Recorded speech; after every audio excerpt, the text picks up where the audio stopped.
Selamat siang semuanya. Hari ini saya akan sharing tentang fiat currency.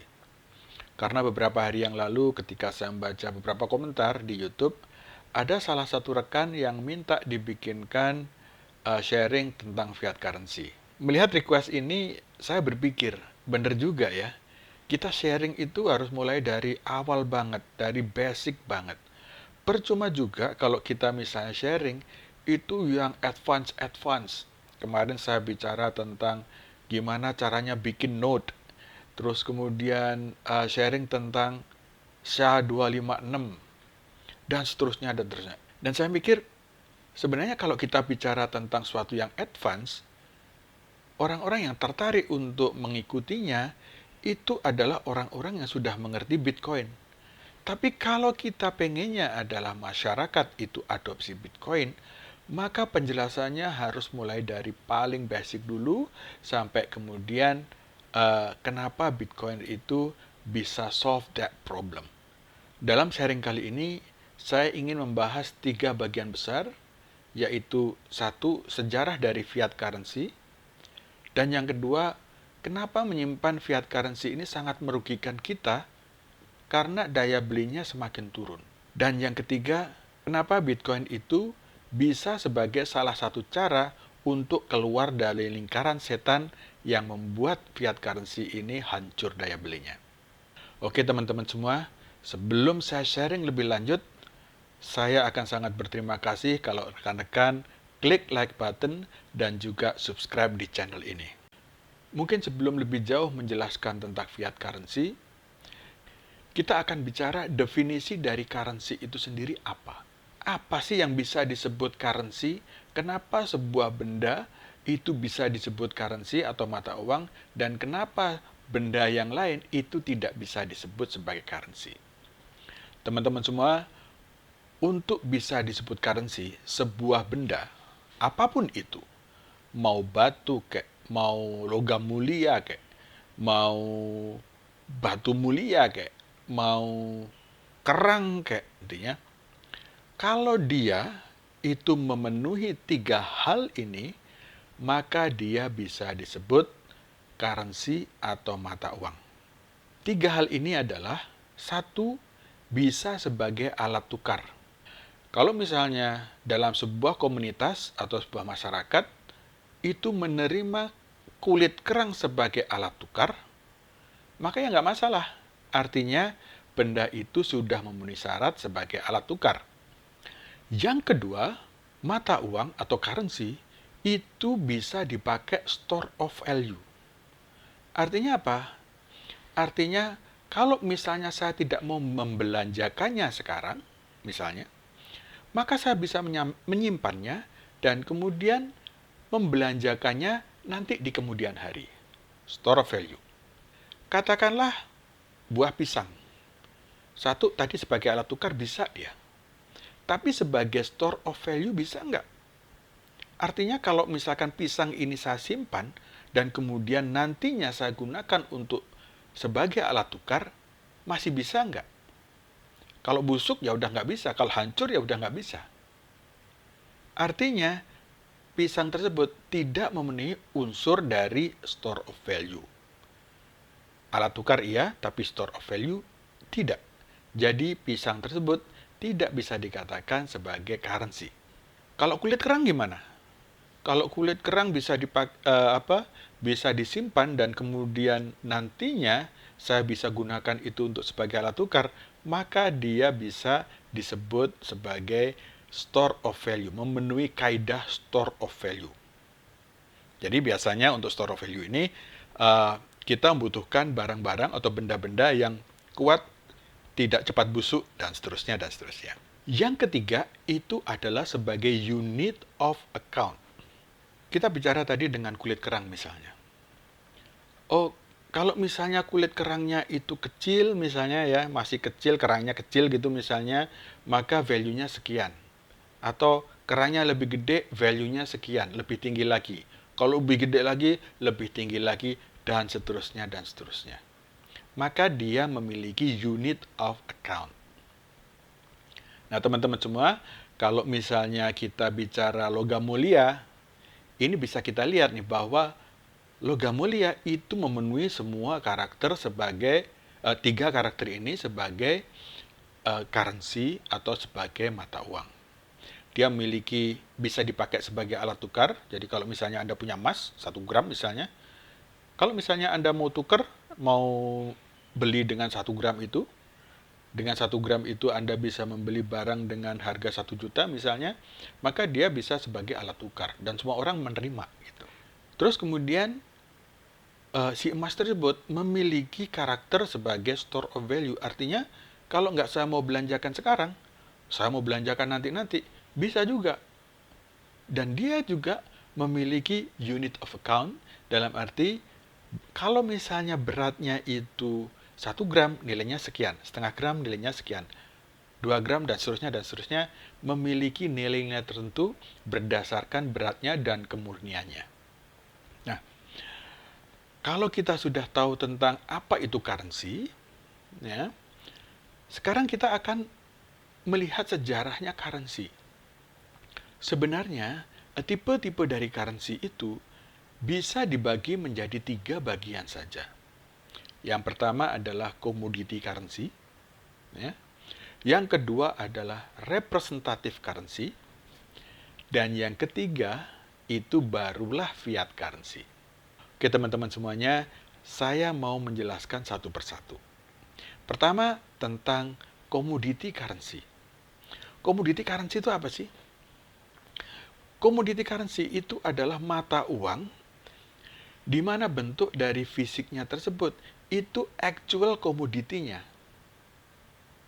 Saya kembali dalam contoh tadi. Misalnya adalah logam mulia. Jadi commodity currency itu adalah ya emasnya itu. Dalam sejarahnya, commodity currency itu biasanya mata uangnya itu sudah dibentuk. Bentuknya ya bulat-bulat begitulah sebagai koin gitu ya. Tapi dia terbentuk dari actual logam mulia. Apakah itu emas, apakah itu perak, apakah itu perunggu. Commodity currency ini semakin lama semakin ditinggalkan. Kenapa commodity currency ini mulai ditinggalkan? Karena memang tidak aman untuk membawa logam mulia kemana-mana untuk transaksi. Yang terjadi adalah beberapa dekade di belakang itu mulai ada namanya bank. Nah, di bank itulah kita bisa nitip emas kita atau logam mulia kita. Di bank tersebut kita bisa menitipkan emas.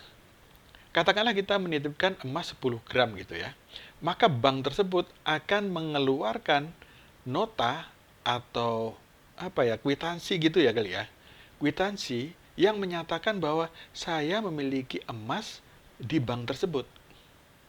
Entah kwitansinya cuma 1, entah kwitansinya dibagi 10, 1 graman gitu misalnya, bisa aja.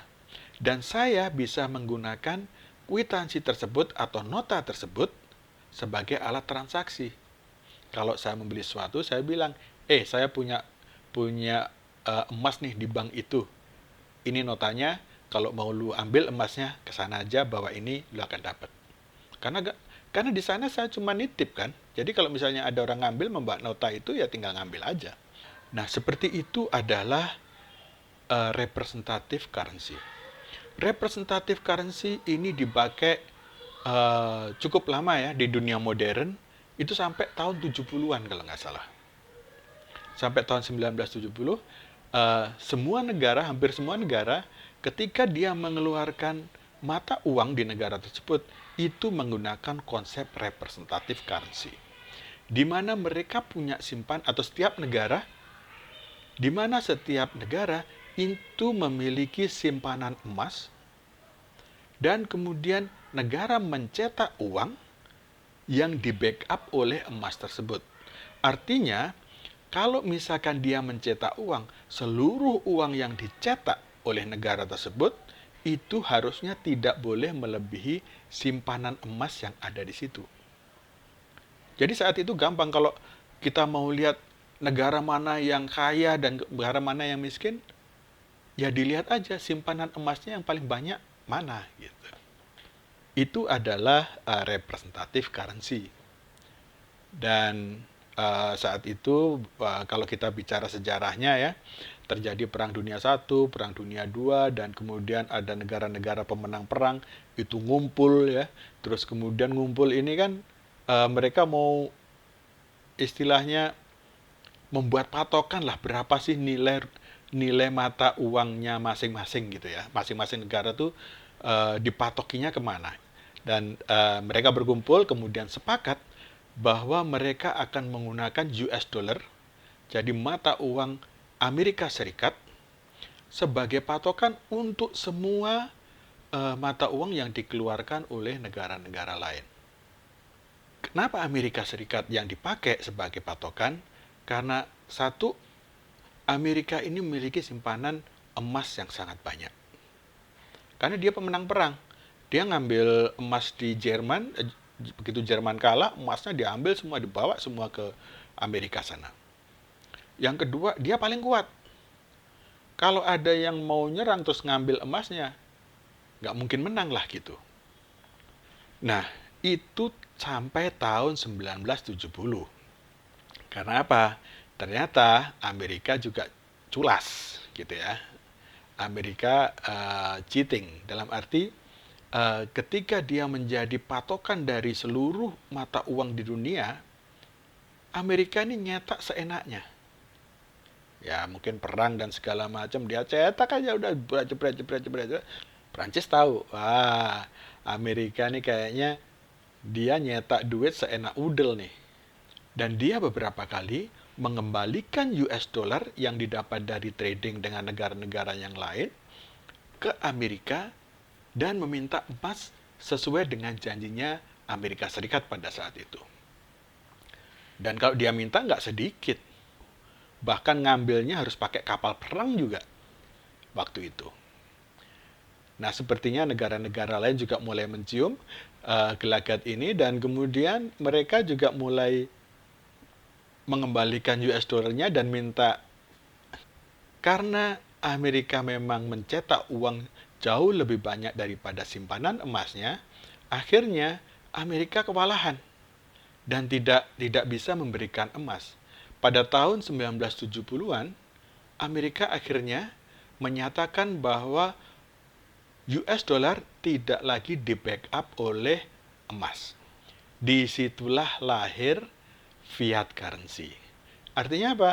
Fiat currency ini adalah currency atau mata uang yang tidak ada jaminannya sama sekali. Inilah kenapa beberapa orang menyatakan bahwa fiat currency itu made out of thin air atau terbuat dari angin. Ini adalah 3 tipe currency yang pernah ada di dunia. Kalau Bitcoin masuk yang mana? Nah, nanti akhir-akhir saya jelaskan. Tapi kalau Anda punya pemikiran sebelum mendengarkan apa yang akan saya sampaikan nanti, silakan taruh di kolom komentar. Fiat currency ini, tadi yang saya bilang tidak dijamin oleh apapun, hanya trust. Masalahnya adalah Amerika aja yang punya simpanan emas itu mencetak seenaknya udelnya waktu itu. Sehingga ketahuan dia bohong. Bayangkan kalau sekarang itu fiat currency udah nggak ada jaminan, nggak ada janji mau diganti dengan emas, Anda bisa kebayang betapa mudahnya negara itu mencetak uang. Mungkin pertanyaannya adalah, negara mencetak uang banyak-banyak buat apa sih? Ya untuk membiayai pengeluaran-pengeluaran negara. Negara kan harus bikin jalan, negara harus bayar pegawai negerinya. Kalau misalnya pendapatan negara tersebut lebih kecil dari pengeluarannya, namanya defisit. Defisit ditutupi dari mana? Bisa dari mencetak uang, dan itu yang dilakukan oleh pemerintah Amerika sekarang ini kalau misalkan Anda dengar. Nah, teman-teman semuanya di Indonesia, itu pernah terjadi sunering. Sunering itu adalah pemotongan uang ya, tahun 50 dan 59. Itu karena apa? Ya karena Indonesia waktu itu butuh uang yang sangat banyak, tapi pendapatannya minim.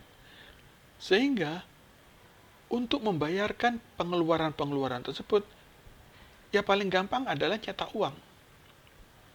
Ketika uang sudah dicetak banyak-banyak, uang beredar banyak banget, inflasi sangat tinggi, hutang menjadi sangat tinggi, maka waktu itu pemerintah memotong uang tersebut, memotong uang kita menjadi dua. 50% untuk kita transaksi, yang 50% lagi, untuk bayar hutang.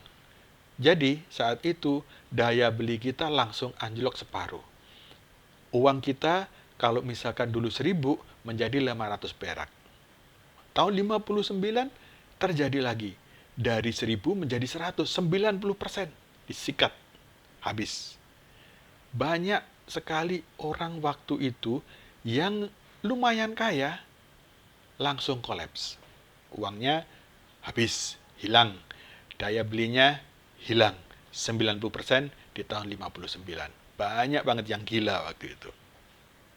Fiat currency ini memang sangat disukai oleh government.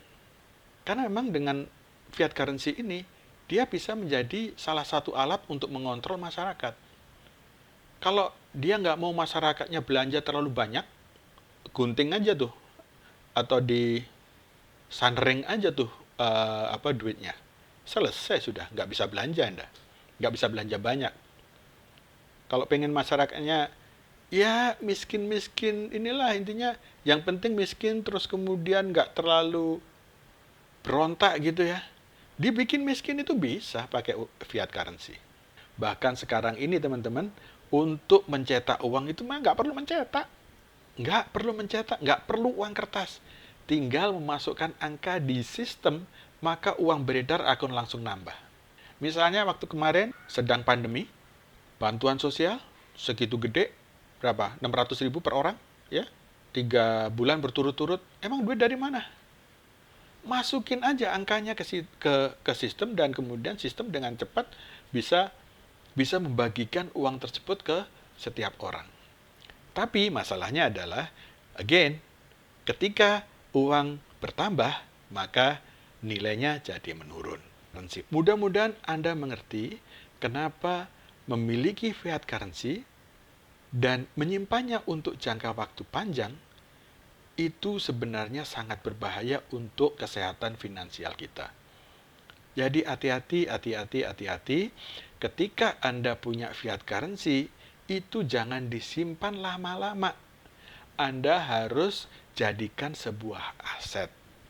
Mungkin sampai di situ tentang fiat currency. Sekarang saya mau bicara tentang Bitcoin.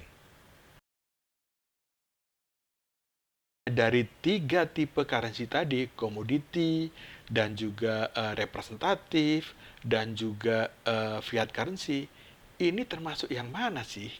Ada yang bilang Bitcoin itu masuk ke tipe fiat currency. Karena apa? Nggak ada yang nge-backup. Iya kan? Itu saja. Udah nggak ada yang ke-backup. Gitu. Cuma nilainya aja 1 Bitcoin, 2 Bitcoin, dan segala macam. Meskipun dia tidak dikeluarkan oleh institusi tertentu seperti government. Tapi menurut saya pribadi, Bitcoin itu termasuk commodity currency. Ya currency-nya, ya Bitcoin itu. Karena untuk mendapatkan Bitcoin ini, Anda nggak bisa nyetak sembarangan. Nggak ada satu orang pun bisa mencetak. Kita untuk mendapatkan Bitcoin itu harus menambang secara digital. Menggunakan listrik. Ada usaha di sana. Atau Anda tinggal membeli aja dari orang yang sudah punya Bitcoin sebelumnya. Sama seperti emas. Kalau misalnya Anda pengen emas, ya tinggal membeli dari orang yang sudah punya sebelumnya, atau Anda menambang sendiri. Punya perusahaan seperti Antam gitu, terus kemudian ngolah tanah dan mencari emas, bisa aja. Tapi ada usaha di situ untuk mendapatkannya.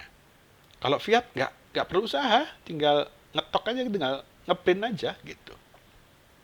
Kita tidak pernah tahu di logam mulia itu jumlah logam mulia itu ada berapa. Ada berapa ton itu kita nggak tahu.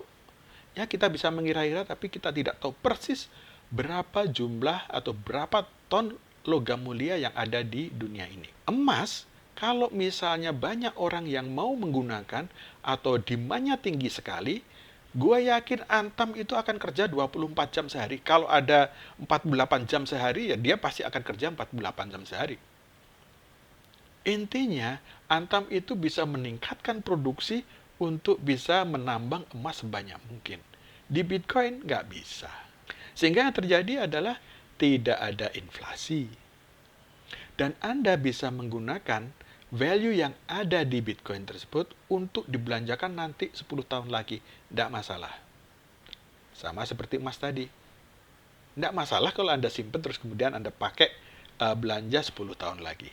So, untuk mengakhiri sharing kita kali ini, teman-teman semuanya, bukan financial advice, tapi menurut saya kalau Anda punya Bitcoin sedikit juga tidak apa-apa lah.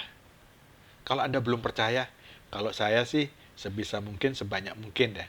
Tapi untuk teman-teman yang baru mulai, ya nggak perlu banyak-banyak. Mencoba aja dulu, punya aja dulu. Mungkin nggak sekarang makainya. Store of value 10 tahun mendatang, kalau misalkan Anda masih umur sekitar 25-an misalnya, 35 mungkin Bitcoin sudah diadopsi di mana-mana dan Anda bisa menggunakannya untuk alat tukar dan saya yakin nilainya juga pasti akan semakin tinggi. Oke, gitu rekan-rekan semuanya. Thank you sudah mendengarkan sampai sini. Kalau ada pertanyaan, kalau ada request, kasih tahu aja di kolom komentar, nanti akan saya bikinkan. Oke, thank you very much. Sampai nanti. Cheers.